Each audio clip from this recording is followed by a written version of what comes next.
Eu quero que você deixe a palavra de Deus aberta, ou o seu celular, né? Onde estiver, não tem problema. Todos nós conhecemos esse texto, e diz assim, Atos 9.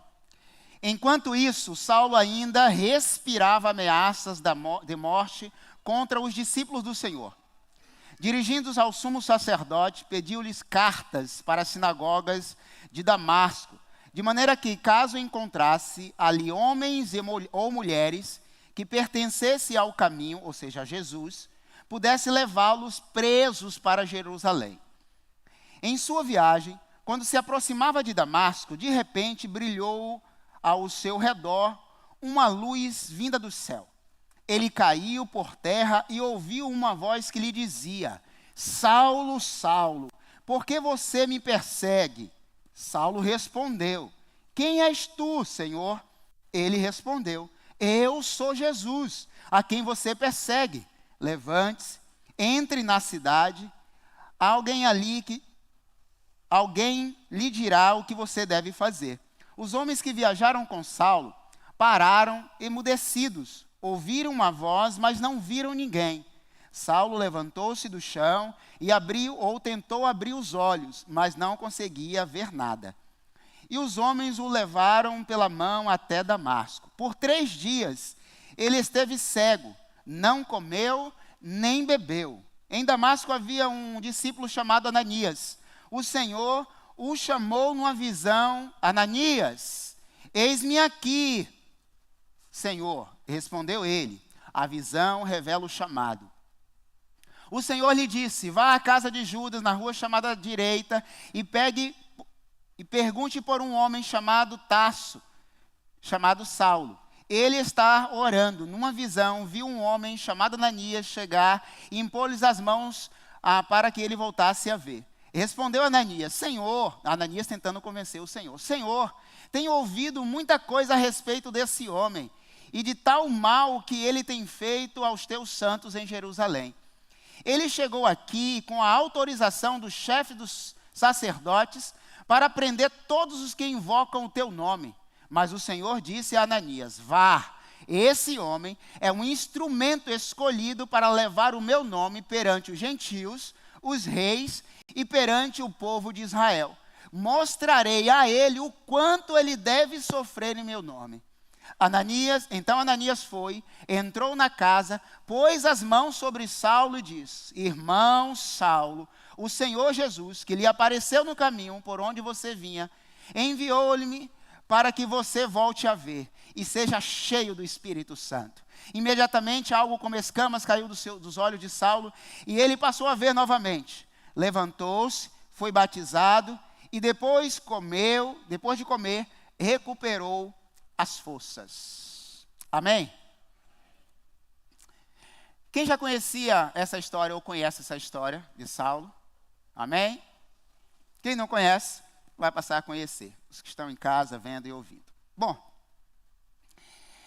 acredito que, introdutoriamente, John Stott nos diz, no seu livro A Mensagem de Atos, ele vai buscar lá no original, e nessa passagem, ou parte dessa passagem, ele diz que no original, no grego, Paulo aqui é descrito como um animal selvagem, feroz.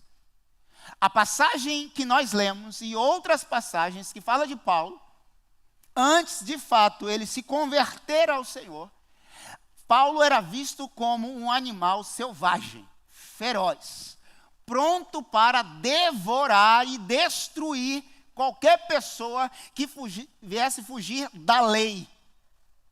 Quem tirasse uma vírgula da lei, o feroz, o animal, Paulo, estava lá para defender a lei e mandar prender ou matar. Ele era um homem da lei, ele era um doutor da lei. Paulo tinha várias cidadanias, Paulo falava vários idiomas. Onde Paulo colocava os pés, ninguém poderia prender, porque ele também pertencia àquela terra. E nós temos relatos a esse respeito que não cabe aqui. Ele era um homem criado aos pés de um mestre. E ele sabia falar. Paulo sabia se comportar, tanto no meio do povão, como num sinédrio, por exemplo, quando diante de um júri, ele sabia se comportar, se defender, falar quem ele era e por que ele era e o que ele estava fazendo. Então, Paulo não era nenhum inocente, muito pelo contrário. Ele sabia, aparentemente, ao pé da letra da lei, o que ele estava fazendo. E nesse caminho, ele de fato estava indo com recomendações, com cartas da sinagoga ou das sinagogas, dizendo que ele poderia prender qualquer pessoa que estivesse no caminho. Porque até então, Jesus era classificado como alguém no caminho, ou o caminho. Não era o Cristo, não era o Filho de Deus, que ele ainda não tinha, para Paulo, se revelado desta forma. Então eles classificaram Jesus como o caminho. Esse homem que está aparecendo aí é um caminho que ele está apontando. Então, o caminho. Tanto que nessa versão vai dizer isso. Que Paulo estava indo perseguir com as cartas de recomendação para perseguir aqueles que estavam no caminho. Ou seja, seguindo Jesus. Só que no meio do caminho, ele encontra, melhor, ele tem uma visão. Uma visão reveladora. Paulo, e aí já vou dar até os spoilers da série de janeiro, né? Paulo é o único que foi gerado fora do ventre. Ou seja, no sentido dos discípulos. Todos os discípulos de Jesus seguiram e andaram com Jesus. Ele é o remanescente, ele é o último dos apóstolos. Na verdade, é o único nesse período que ele tem um encontro com Jesus no meio do caminho. Os outros, o próprio Cristo chama pessoalmente e não numa visão. A visão e o chamado de Paulo é revelador e sobrenatural. Com os outros discípulos foi tudo assim. Mateus, vem. Fulano, vem. Beltrano, vem. Pedro, vem, me segue. E ele vai chamando um por um dos 12. E todos eles improváveis. A série de janeiro. Os improváveis. E esse improvável, um deles é Paulo. E eu não vou falar mais nada sobre isso, porque senão fica chato, né? Eu vou falar mensagem. Ele está indo com as cartinhas no bolso. Eu diria, não a palavra, com o nome de fulano, de Beltrano, de ciclano. É esse primeiro que eu vou pegar. É esse primeiro, porque se eu pegar esse, e esse, e esse, pronto. Já vou destruir uma galera. Quem seriam esses nomes que estavam na cartinha de Paulo? No nosso contexto, hoje. Quem seria? Quando eu olho para a nossa comunidade de fé, quais seriam os primeiros nomes que Deus vai falar assim, que Paulo estava na carta dele, é esse que eu quero. Porque se eu destruir esse, Jesus, eu sei que uma galera vai com ele. Se eu prender ele e pedir o pescoço dele, eita, uma galera, uns 30 vai com ele. Era assim. E ele estava indo com todo empolgado, aí Deus revela.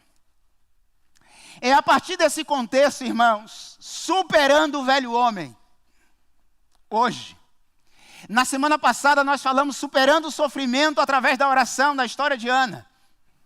Hoje, superando o velho homem. Por isso que eu comecei a celebração dessa noite, falando que quem está em Cristo é nova criatura, ou nova criação. As coisas velhas já era. Tudo se fez novo. Então, é preciso superar o velho homem. Mas o velho homem insiste em nos perseguir. E precisamos superar. Nesse caminho, Paulo precisava deixar o velho homem. O velho homem da lei. O velho homem que zelava pela lei. Ele não era um zelote, mas ele zelava pela lei. Tanto é que ele estava ali perseguindo aquele que estava fora da lei. Ô irmãos, amigos, os que estão em casa, todos aqueles que Deus tem uma palavra reveladora e começa um projeto, e entenda isso, fora da caixinha, poucos vão entender. E Paulo estava lá dentro da caixinha e ainda não tinha entendido Jesus. Ele estava fazendo aquilo com um propósito? Sim. Qual era o propósito? Defender a lei. A pergunta é, será que ele tinha consciência do que ele estava fazendo? Vamos lá. Primeira coisa que nós precisamos entender para superar o velho homem. Primeiro, você precisa responder essa pergunta que eu vou fazer. Por que você faz o que você faz? Essa é a pergunta do primeiro ponto dessa noite. Por que você faz o que você faz? De onde você tirou essa ideia, pastor? Vamos lá, versículo 3 ao versículo 6. Quando se aproximava de Damasco, de repente uma luz brilhou do céu ao redor dele. Ele caiu no chão e ouviu uma voz que lhe dizia: Saulo, Saulo, por que me persegues? Olha a pergunta de Jesus. Saulo, por que você está me perseguindo? É a partir daí que nós precisamos entender que o velho homem precisa ser superado quando nós respondemos a pergunta: por que eu faço o que eu faço? Por que eu faço as coisas que eu faço? Jesus estava perguntando a Paulo: Paulo, você tem consciência do que você está fazendo? Por que você está me perseguindo, Paulo? O que foi que eu te fiz, Paulo? Eu xinguei a tua mãe, eu maltratei alguém, eu bati em alguém, eu curei fulano, eu ciclano, mas o que foi que eu te fiz, Paulo, para merecer isso? Por que você me persegue? Em outras palavras, não melhorar a palavra de Jesus, jamais isso, mas eu contextualizando, eu faço a pergunta para a igreja, para os irmãos: por que você faz o que você faz? Qual é o propósito de fazer o que você está fazendo para quem está fazendo? Para quem não está fazendo, já sabe o que está fazendo, nada. Mas quem está fazendo, por que você faz o que você faz? Saulo, por que você está me perseguindo? A pergunta, irmãos, será que Saulo tinha consciência do que ele estava fazendo? Na verdade, Paulo perseguia os discípulos de Jesus, por quê? O que ele estava fazendo, o que os discípulos estavam fazendo que tanto incomodava Paulo? Eles estavam provocando uma guerra, uma discórdia moral, ética, religiosa, provavelmente. Sabemos que muitos judeus estavam se convertendo ao Senhor. Se você olhar em Atos capítulo 6, verso 1 e 2, diz que muitos judeus estavam se convertendo a Jesus. E muito provável esse tenha sido um dos motivos que Paulo começa a perseguir esse Jesus. Porque muitos judeus estavam deixando a sinagoga um lugar seguro, um lugar em que eles poderiam estar para simplesmente fazer o quê? Seguir um Cristo que não tinha lugar nenhum. Porque você faz o que você faz? Será que seria suficiente essa perseguição porque muitas pessoas estavam se convertendo? Será que alguém persegue alguém porque alguém está se convertendo?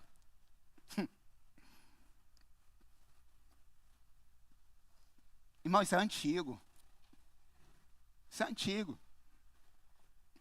Mas eu insisto, por que que Paulo, tão consciente, tão racional, tão inteligente, criado aos pés de Gamaliel, porque um homem tão inteligente, criado aos pés de um mestre, não conseguia ver aquilo, e por que ele perseguia?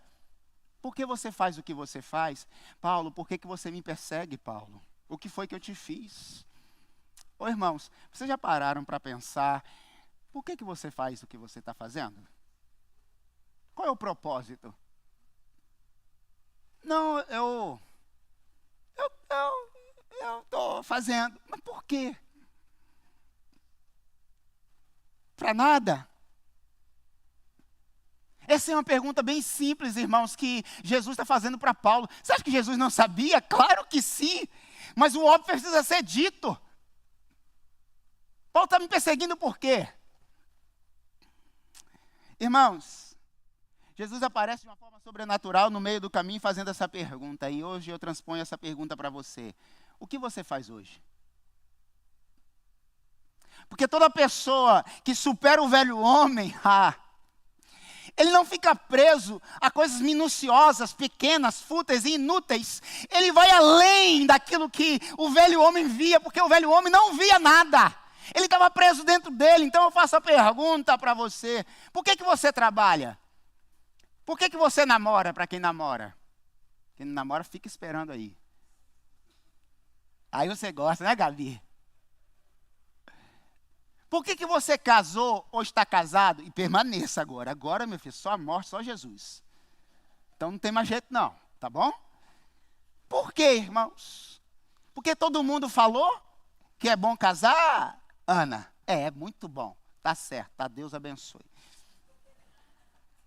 Também, Tainá. Por quê? Já pararam para fazer essa pergunta simples?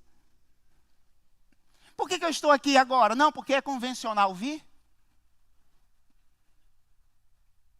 Porque é bom vir? Seja verdadeiro com você. Pergunta retórica. Você segue Jesus ou você persegue Jesus?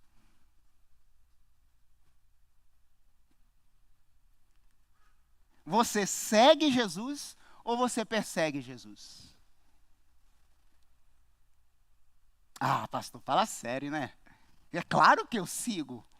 É óbvio que nós seguimos. Louvado seja o nome do Senhor. Se você segue, por que as evidências não aparecem?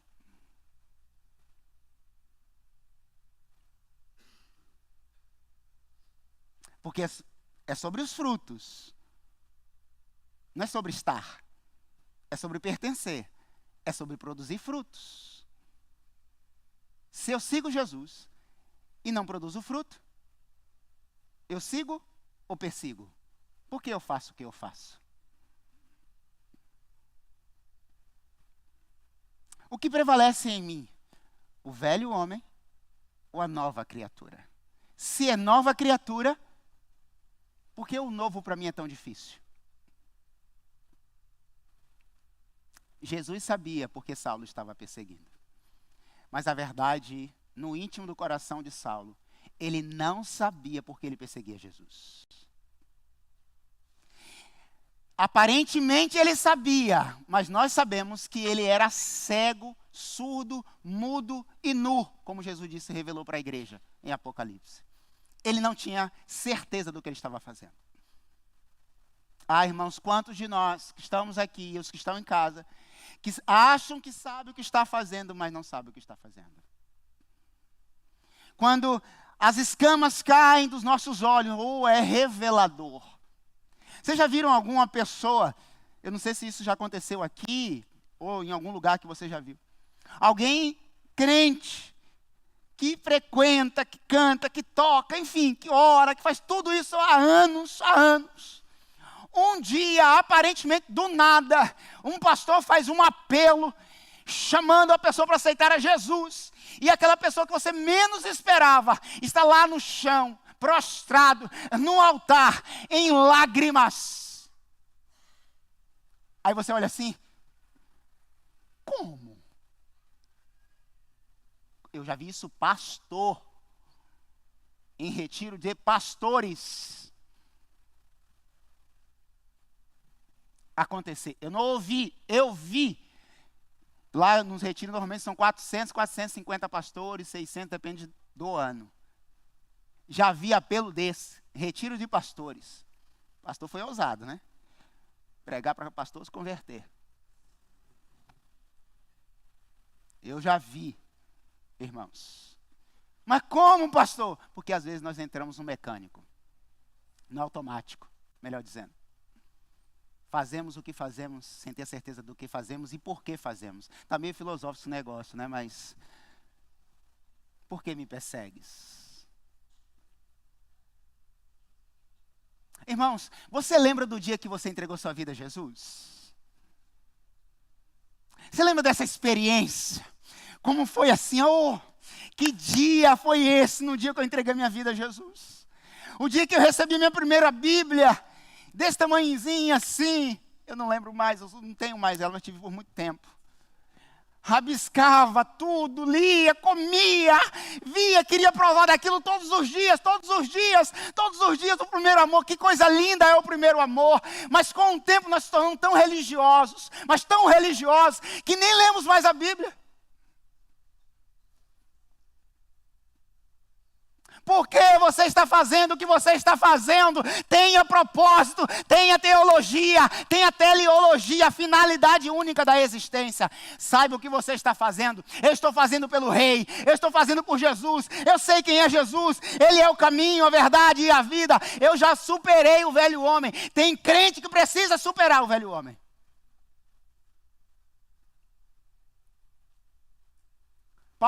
Paulo era doutor. mas não era crente, não era servo, era crente da lei. Ele matava pela lei, irmãos. Ele matava, irmãos, pela lei. Tem gente matando pela lei. Porque a graça não é suficiente. Tem gente que prefere o outro longe do que o outro perto. Porque a lei mata. A lei dá carta de recomendação.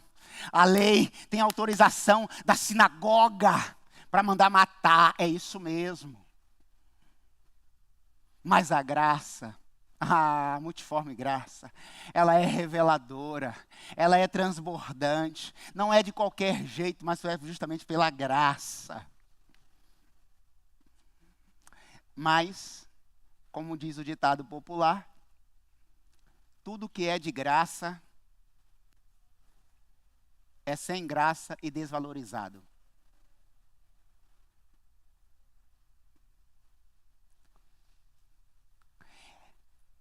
Eu acho que chega.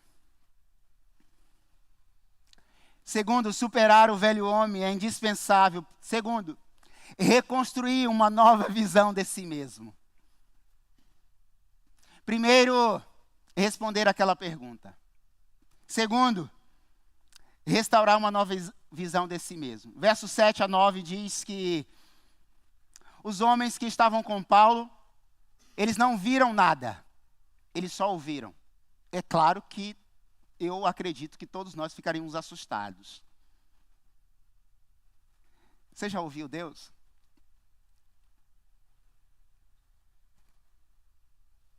Você imagine, no meio do caminho, estou indo lá matar uns crentes.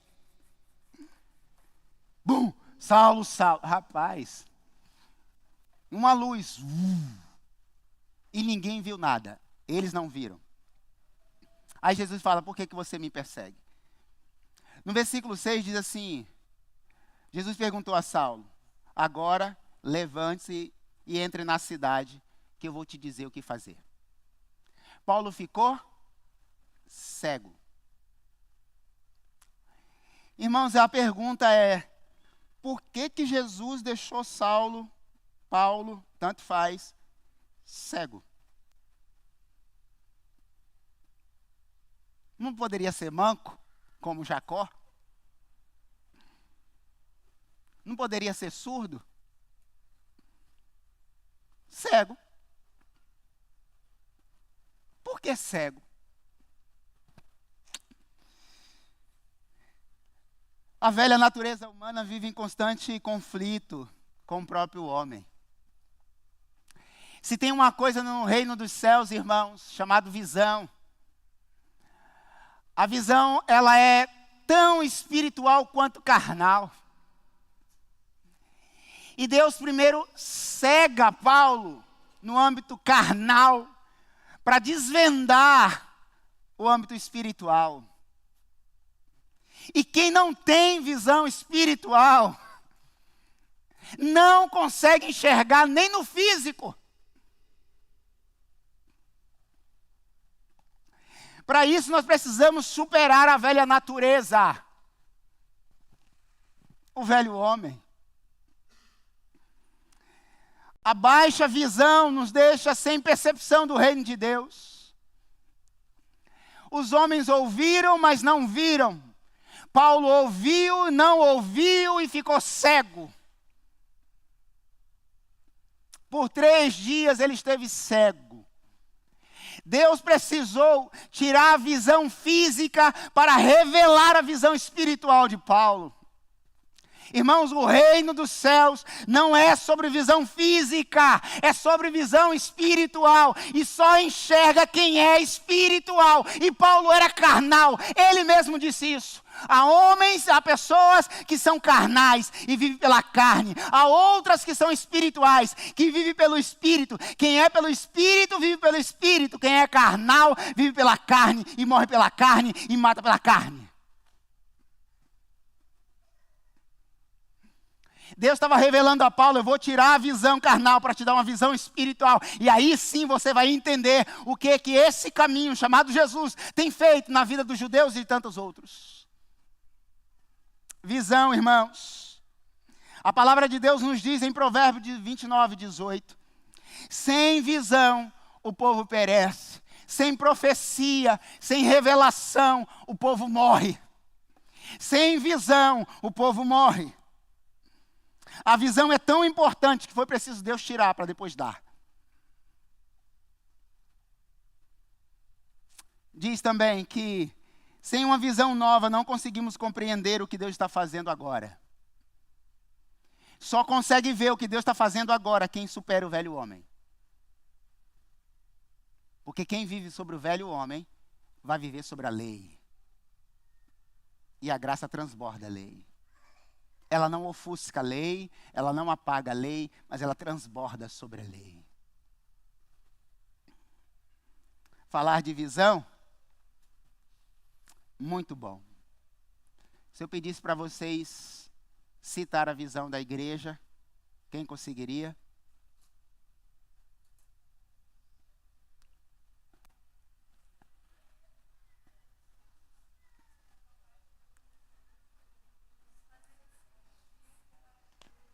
Missão.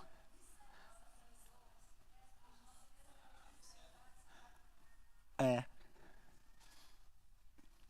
Visão, irmãos. Visão. Olha o que Deus disse para Ananias. Versículo 10. Acompanha aí. Em Damasco havia um discípulo chamado Ananias. O Senhor o chamou numa visão. Ananias, eis-me aqui. Eu até anotei aqui na minha memória. A visão revela o chamado.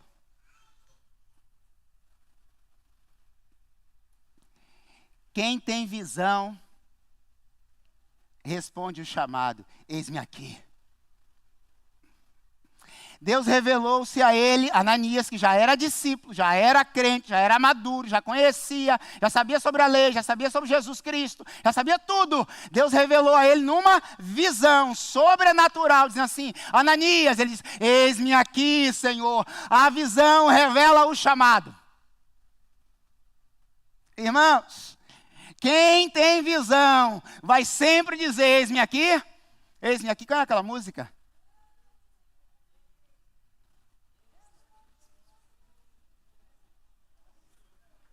Aleluia, eis-me aqui, fui escolhido,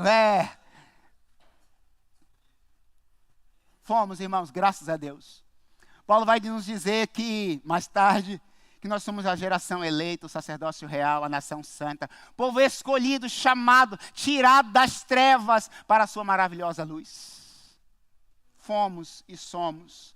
Mas poucos, de fato, falam assim, eis-me aqui, aquele que tem uma revelação de Deus, irmãos, e todo aquele que tem uma visão de Deus, vai ter que pagar pelo preço da visão. Por quê?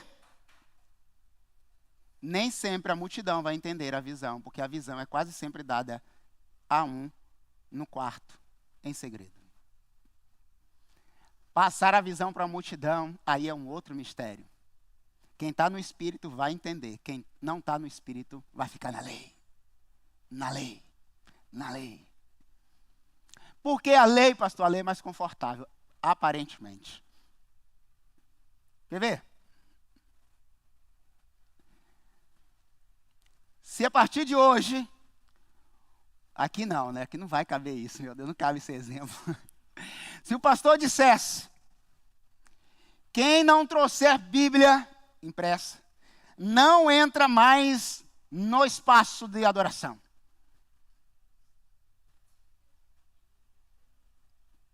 O que ia acontecer, meus irmãos? Sejam sinceros. Oi? A partir de hoje, não, é brincadeira, tá? Eu só estou dando um exemplo. Ninguém pode entrar aqui sem a palavra. Ninguém crente, né? Porque a pessoa que não conhece, ela vai vir sem, é natural. Seria confortável ditar um negócio desse? Lógico que não. Mas por que tem gente insistindo na lei? Porque a lei é assim, irmãos. A lei é de cima para baixo, não tem negociação. Ou é ou é. Olho por olho, dente por dente. É ponto. Não tem um jeitinho. Não tem jeitinho brasileiro na lei. Ainda que aqui tenha jeito, né? Mas tudo bem. Para o rico. Para o rico. Para o rico, que fique claro. Mas na lei antes de Cristo, não tinha jeitinho. Se alguém te roubou, a lei dizia, não tem condições, cepa a mão dele.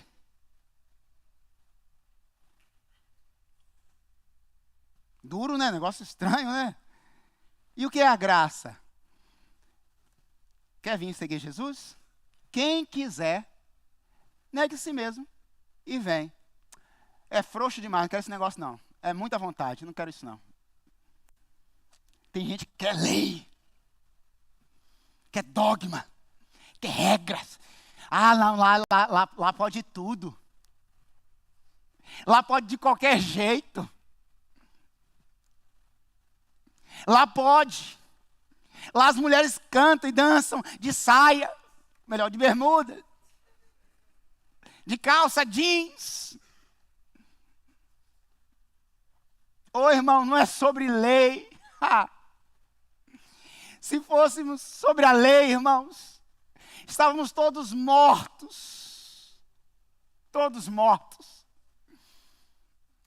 Nós já estaríamos todos, absolutamente todos mortos. Porque nós, brasileiros, então, nós não temos competência nem disciplina social para cumprir lei. Porque nós fingimos todas as leis. Nós damos jeitinho para quase tudo nesse planeta Terra, chamado Brasil, um só é suficiente fora do Brasil. Quando os brasileiros vão para outro estado, irmãos, lá vem o brasileiro, porque ele quer dar um jeito. Na palavra de Deus não precisa dar jeito. O jeito já foi dado dos céus para resolver todos os nossos dilemas e problemas. É a pessoa bendita de Jesus. A graça chegou até você e a mim, a todos nós. Viva a graça, viva a liberdade na pessoa bendita de Jesus. É simples assim. Dezembro a série é simplesmente Jesus. Ele é simples. Jesus sempre foi simples. Mas nós complicamos demais. Aquele ministério é bom, porque lá é assim. Pastor lá é bom. Se não chegar na hora do ensaio, não toca. Não sei, né? Hashtag fica a dica.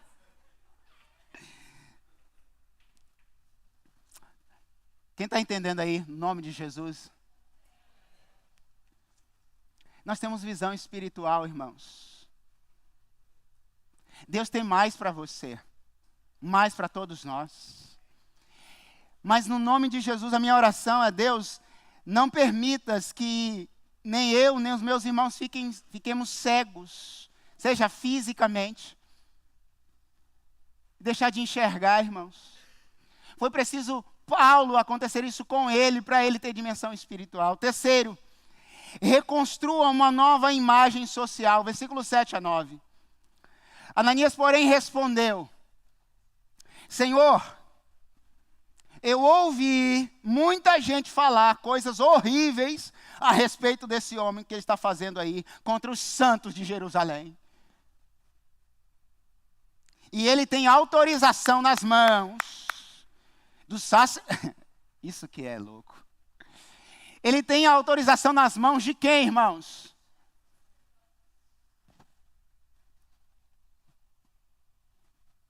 Meu Jesus, eu fico pensando, Pai eterno, oh Jesus.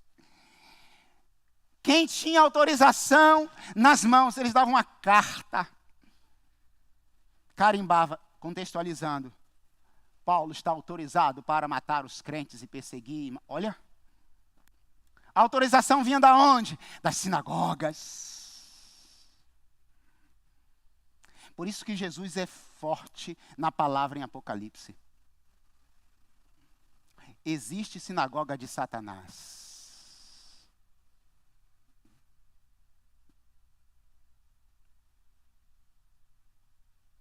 Paulo precisava reconstruir uma imagem social nova. Por quê? Você certamente já ouviu falar a expressão: ninguém tem nada a ver com a minha vida. Eu não sei se você já disse. Mas o mesmo Paulo disse que eu já estou crucificado com Cristo. E já não vivo mais eu, mas Cristo vive em mim. A vida que eu vivia na carne, vivo na fé pelo nome do Filho de Deus. Ou seja, a minha vida tem a ver com alguém, sim. E Paulo sabia que agora que ele se converte, tem uma visão nova em Cristo Jesus, ele precisava de mudar a sua postura social.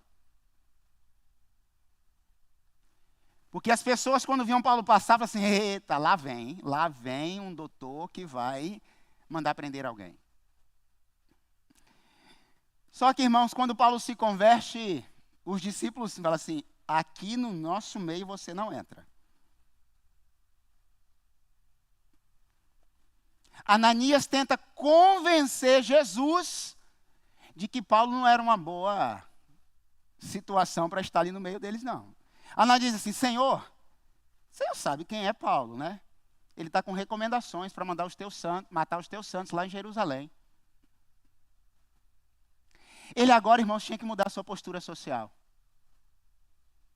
As pessoas precisavam ver Paulo diferente. Onde Paulo entrasse, as pessoas tinham que enxergar ele assim: epa, esse homem agora não é o mesmo. Tem algo diferente na vida dele. O próprio Paulo nos diz, em Efésios capítulo 4, versículo 28, aquele que roubava, não roube mais, pelo contrário, trabalhe, fazendo com suas próprias mãos o bem, para que tenha o que repartir entre o necessitado. Se roubava, eu não devo roubar mais. Se eu mentia, não devo mentir mais.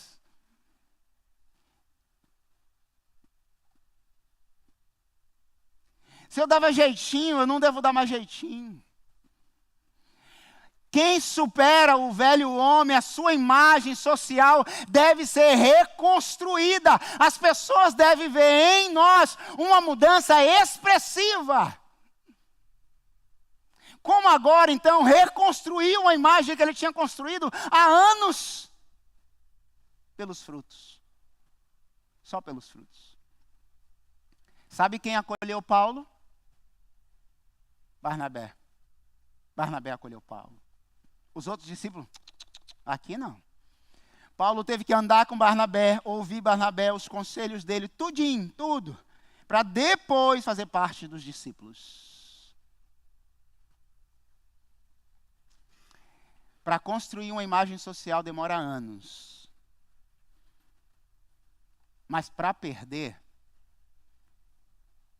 só basta uma mentira muito mal contada por um ouvinte e mal intencionado.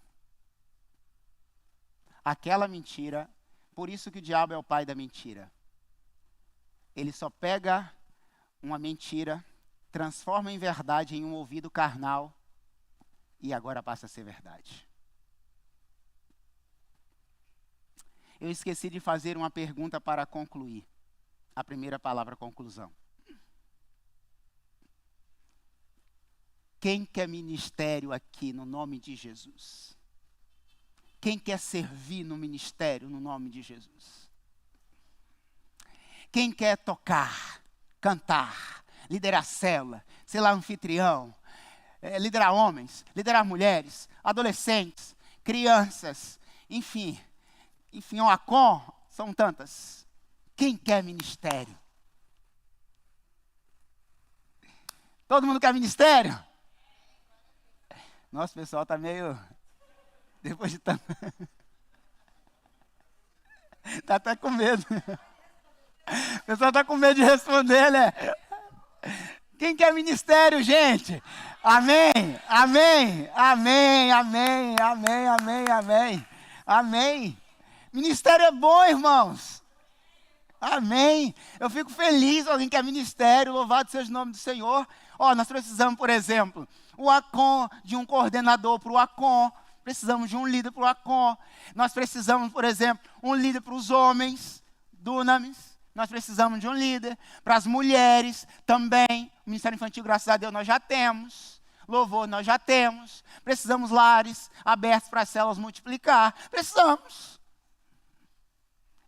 Alguém já disse aqui que amém, amém, amém, né? Rogério está montando uma equipe ali na nova brincadeirinha dele ali. Já está sendo uma criança ali em cima. Meu Jesus. Montar uma equipe ali para equalizar o som. Mais uma vez, quem quer ministério aí? Amém. Aí, Rogério, só procurar, tá? Ministério de comunicação. Jesus, é hoje então, hein? Vou fazer o apelo para cá.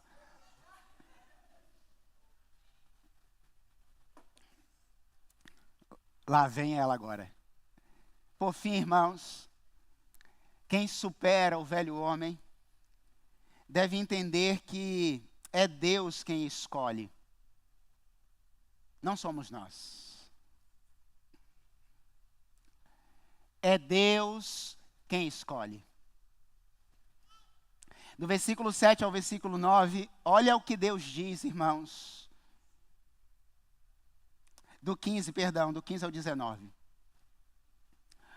O Senhor, no entanto, disse a Ananias, que quis questionar Deus, dizendo que Saulo não era uma boa opção. Irmãos, vamos só contextualizar aqui. Você imagine Deus falando, eu não vou falar o nome da pessoa, né? Mas pense em um bandido, conhecido aqui no mundo ou no Brasil, um bandido aí, bem conhecido aí, esse que você acabou de pensar. Imagine essa pessoa piorada 20 vezes. Era Paulo. Era Paulo. Essa pessoa que você pensou piorada 20 vezes. Aí Deus diz assim, Ananias, vai lá e chama ele. Não, Senhor, o Senhor errou. O Senhor errou, eu tenho certeza que o Senhor errou. Não pode ser aquela pessoa. Aí Deus diz assim, verso 15. O Senhor, no entanto, respondeu, vá. Vá. Pois Saulo é um instrumento que eu... Olha o que Deus está falando para essa pessoa piorada 20 vezes. É um instrumento que eu escolhi para levar a minha mensagem. Para quem? Para os gentios, para os reis, porque ele tinha condições, e para o povo de Israel. Essa pessoa piorada aí, eu tenho certeza que a galera pensou no mesmo que eu pensei, só não vou dar ibope pro cara.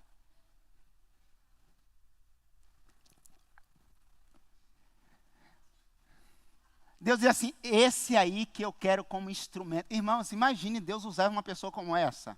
Vamos ser, assim, legalistas. Né? Como? Tanta gente boa. Tanta gente, né, com o coração já limpo. Aí Deus diz assim, é esse.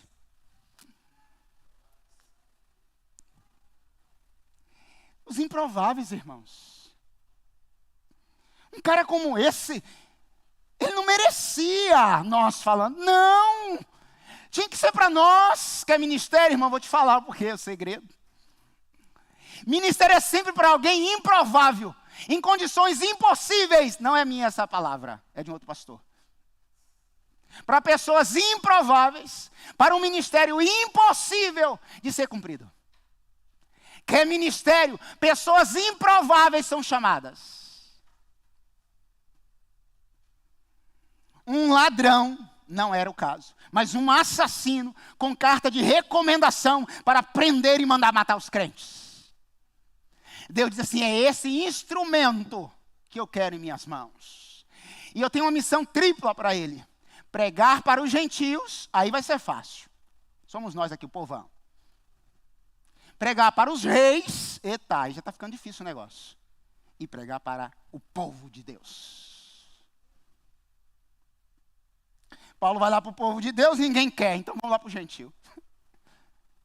Vai para o rei e manda matar. Então ele sai daqui e vai para o gentio. Para todo mundo que quer. Graças a Deus chegou a nós. É Deus quem escolhe. Eu não tenho condições. É esse que ele quer. Irmãos, que tocam aqui. Leandro, esse violão todo desafinado, se tivesse desafinado, a música teria harmonia legal, boa, ia ficar legal, todo mundo tocando. Não. Por que precisa um violão, todos os instrumentos, mas citando o exemplo, um violão está afinado? Por que não pode tocar desafinado? Para o leigo aqui, para o leigo, faria diferença para a gente? Ia surgir alguma coisa estranha, né? No mínimo, sei lá, o som está meio estranho hoje. Olha o que Deus está dizendo. Ananias, Paulo vai ser um instrumento afinado. Ele vai tocar e cantar a harmonia perfeita. Não é para um povo, para 3 tipos. Deus nos escolheu, irmãos, para atingir as nações. Não é sobre aqui, é sobre o reino. E o reino é amplo. Mas toda pessoa chamada, Moisés, Deus disse a Moisés, Êxodo capítulo 3, verso 4.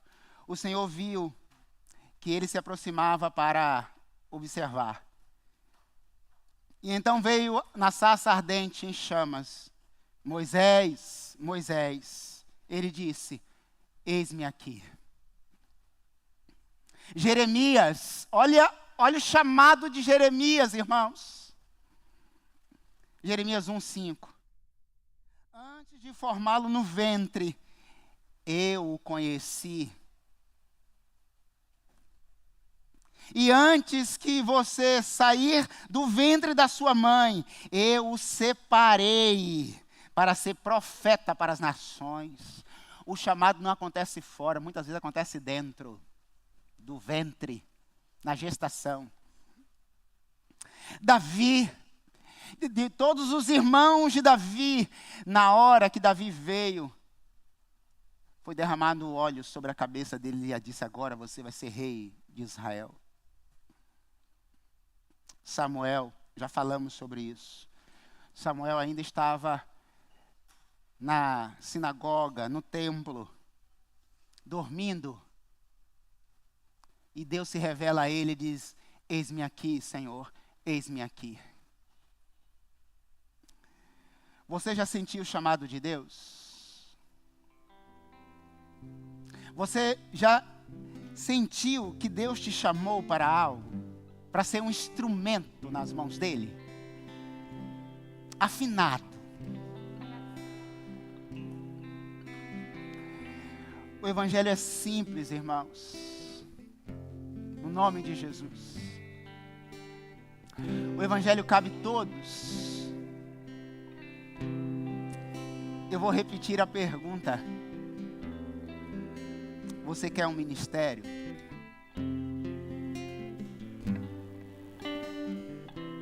Então deixa eu te colocar algumas coisas.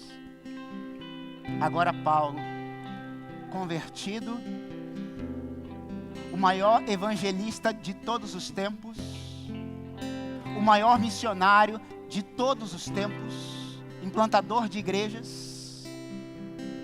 Paulo, o maior escritor do Novo Testamento, dos 25 livros, 13 pertencem a Paulo. Um homem que de fato nasceu fora do ventre, do chamado de Jesus, mas foi chamado no meio do caminho para um ministério. E a palavra de Jesus é reveladora, irmãos. Ele diz assim, eu o mostrarei o quanto ele deve sofrer, no meu nome, pelo meu nome. Você ainda quer ministério? Porque criticar é fácil, apontar é confortável. Fazer, eu desafio você a fazer no reino de Deus, a superar o velho homem e viver para Deus, e aí sim, iremos sofrer juntos. Sabe o que Paulo disse sobre o ministério dele? Que foi trazido do meio do caminho para o caminho, o Jesus. Ele disse assim, Filipenses capítulo 4, verso 2. Sei o que é passar necessidade e sei o que é fartura. Você já sabe o que é passar necessidade? Já passou? Ministerialmente falando? Quem já passou sabe o que é isso. Ministério não é sobre luzes. Ministério não é sobre estar aqui. É sobre estar lá. Foi ajoelhado, chorando e cego que Deus quis, Saulo. Não é sobre holofortes. Não é sobre apontar. É sobre olhar para dentro de si e dizer assim: sou eu. Eu sei o que é passar fome. Eu sei o que é não ter comida em casa para viver do ministério e para o ministério. Antes de apontar, tem um poema lindo, lindo, lindo, lindo, que eu já cantei, já recitei aqui. Serve para todos nós, para todos nós. Eu esqueci a escritora, Clarice Lispector. Mais ou menos assim: antes de me julgar, e serve para qualquer pessoa, eu te convido a uma proposta. Permita. Eu te convido a tirar as suas sandálias e trilhar o meu caminho. Eu te convido a suportar as minhas dores. Eu te convido a sofrer o luto que eu sofri. Eu também te convido a sofrer os danos que eu sofri na minha família. Eu te convido, antes de me julgar, a trilhar o meu caminho, a sofrer as minhas dores, a derramar as minhas lágrimas, a sentir tudo o que eu senti. No final da jornada, eu te convido a olhar para trás e me julgar.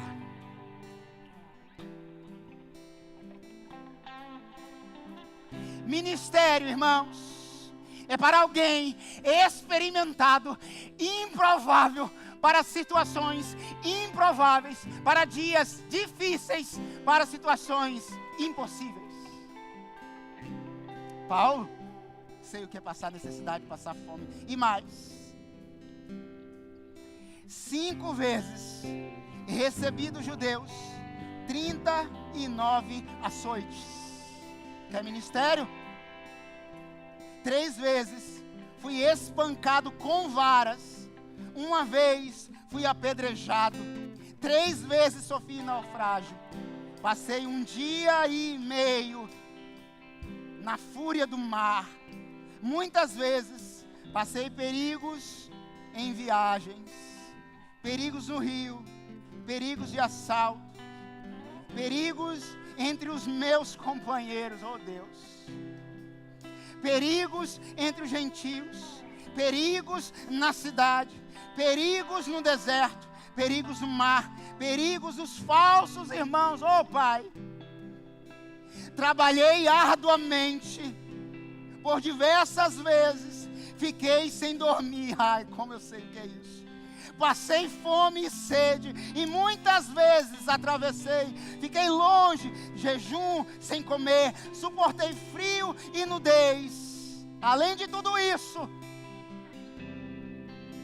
pesa diariamente sobre mim a responsabilidade de quem eu tenho crido como igreja. Quer ministério? 2 Coríntios capítulo 11, verso 24. Você quer ministério mesmo? Vem. Você quer ministério, superar o velho homem? Venha, mas aceita o desafio de calçar as minhas sandálias, calçar e viver a jornada em Deus. Ministério, não é para velho homem, é para uma nova criação, é para um povo que precisa acordar e dizer: Deus, eis-me aqui, Pai.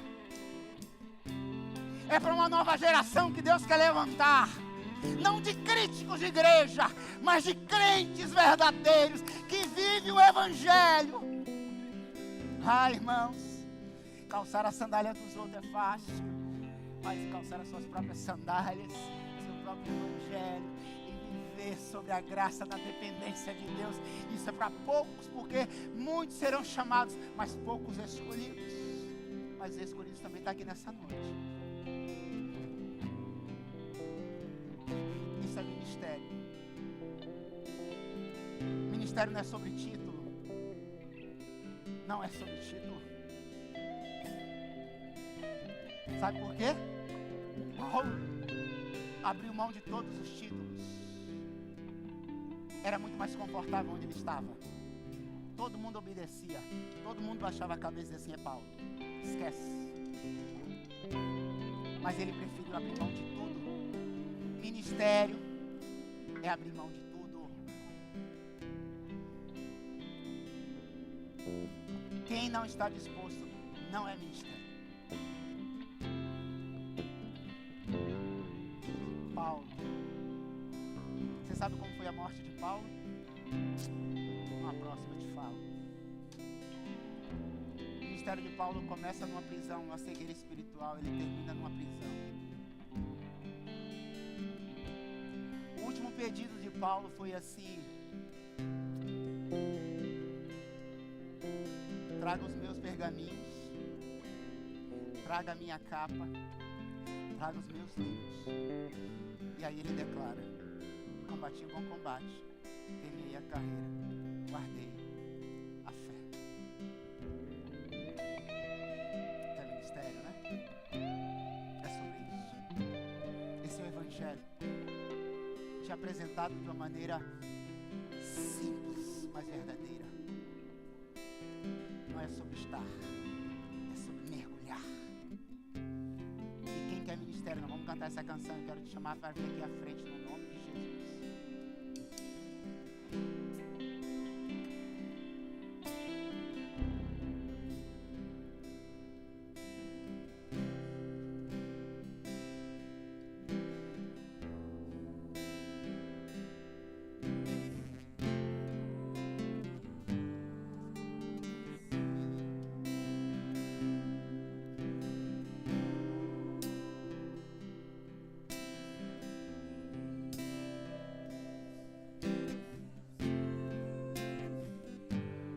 Colocamos de pé no nome de Jesus.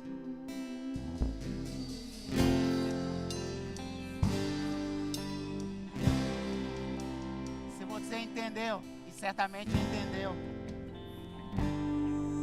você tem consciência de que hoje eu não sou você mais vai sair escravo do do medo. ministério que Deus te chamou. Deus te chamou para o ministério. Se você tem essa consciência no nome de Jesus, você vai sair do seu lugar e vir aqui. Eu quero orar com você e por você, no nome de Jesus. Para quem disse que quer ministério, e não vai ser mais um crítico, mas vai ser alguém liberto em Jesus, no nome de Jesus. O meu nome Oh Deus, me chamou, de novo nasci. aleluia, Pai.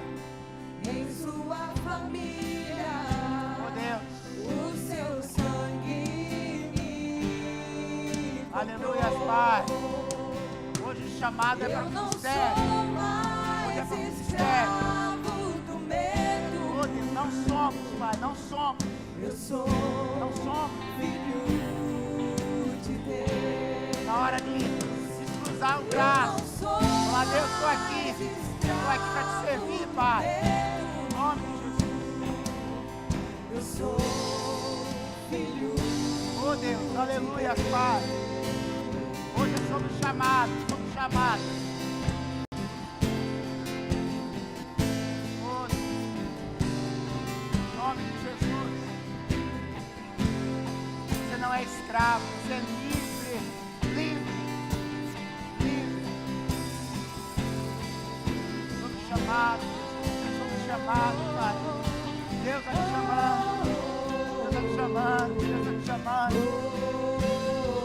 Deus está te chamando. Chega, Chega de ser a mesma coisa. Chega de só vir. Consumir. Chega. Vem no nome de Jesus. Desafio é para você. No nome de Jesus. Oh Deus. Oh Pai. Oh Jesus. Oh Deus, é sobre ti, Pai. É sobre ti, Jesus. É sobre ti, Pai. É sobre ti, Pai. É sobre ti, Jesus. É sobre ti, Jesus. E agora posso cantar. Eu sou filho Oh Deus. de Deus. Oh Pai. Abre o mar pra eu passar por ele. Perfeito amor que me alcançou. Me resgatou e agora posso cantar. Eu sou filho de Deus. Oh Deus. Eu sou filho de Pai Santo, Deus que estás no céu, Pai. Oh Deus, Tu sabes, Pai, Tu sabes, Deus. Tu sabes, Pai, que cada um tem o seu encontro contigo. Mas nós sabemos, Pai, que o chamado queima. Quem é chamado, Pai, não pode, não deve ficar na mesma coisa, não, Pai. E nós queremos fazer mais, servir mais, te adorar mais. Deus, no nome de Jesus, Pai, no nome de Jesus. Nessa noite, Deus bendito, nós estamos no Teu altar, os Teus filhos, Pai, eu também me apresento diante de Ti, Pai.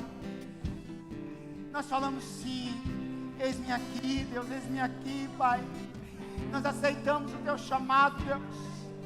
O Teu chamado é lindo, Pai. O Teu chamado é único, Deus. O Teu chamado é exclusivo, Pai. Afina, Deus, os nossos instrumentos. Afina, Senhor Deus, o nosso coração. Afina, Deus, cada vida que aqui está, Pai. Deus, eu tenho certeza, Deus, que essa igreja, que esse ministério, cada filho teu, filha do Senhor que está aqui na frente agora, Pai. Oh Deus, tem sido, vai ser e continuar sendo, Deus, um instrumento, Pai, afinado em Tuas mãos, Pai. Deus, tem aqui na frente, Deus, líderes, Pai, líderes de célula, líderes de ministério de homens, de mulheres, de crianças, de jovens, de adolescentes. Ó Deus, líderes, Pai, nós aceitamos o Teu chamado, Deus. Aos que tiveram coragem de dizer sim, eis-me aqui, Deus, dá uma unção dobrada do Teu Espírito Santo, Pai, nessa noite, no nome de Jesus. Que a capa de Elias, que a unção, Senhor Deus, no nome de Jesus, seja com os Teus filhos, Pai. Eu os abençoo em nome do Pai, do Filho e do Espírito Santo, Pai. Deus, obrigado por Tua revelação da Tua palavra nessa noite. Obrigado, Jesus. Nós somos uma nova criação, uma nova criatura, agora chamada. Não, nada vai nos parar. O medo não vai nos parar, Pai. Não vai, Deus. Nada vai nos parar, Pai. No nome de Jesus, Deus. Aleluia. Oh, Deus. Amém. Abre o mar pra eu passar por ele. Perfeito amor que me alcançou. Me resgatou e agora posso cantar. Eu sou filho de Deus. Abre o mar pra eu passar por ele. Perfeito amor que me alcançou. Me resgatou e agora posso cantar. Eu sou filho de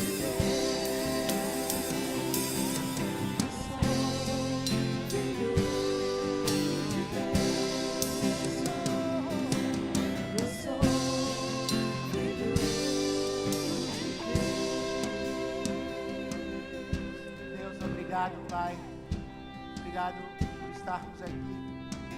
Obrigado, Deus, por estar aqui, Pai, no meio de homens imperfeitos, improváveis. Obrigado, Senhor Jesus. Obrigado por teu chamado. Que o Senhor nos abençoe. Que o Senhor abençoe os teus filhos e filhas, Pai. Cubra-os, Deus, com tua paz, com a tua graça. Revista, Pai, os teus filhos com o teu Espírito Santo. Livra-os, Deus, do mal, no nome de Jesus. Que tenhamos uma semana cheia da tua presença, Pai. Que nada venha ofuscar a tua santa presença em nós. Nós oramos gratos no nome de Jesus.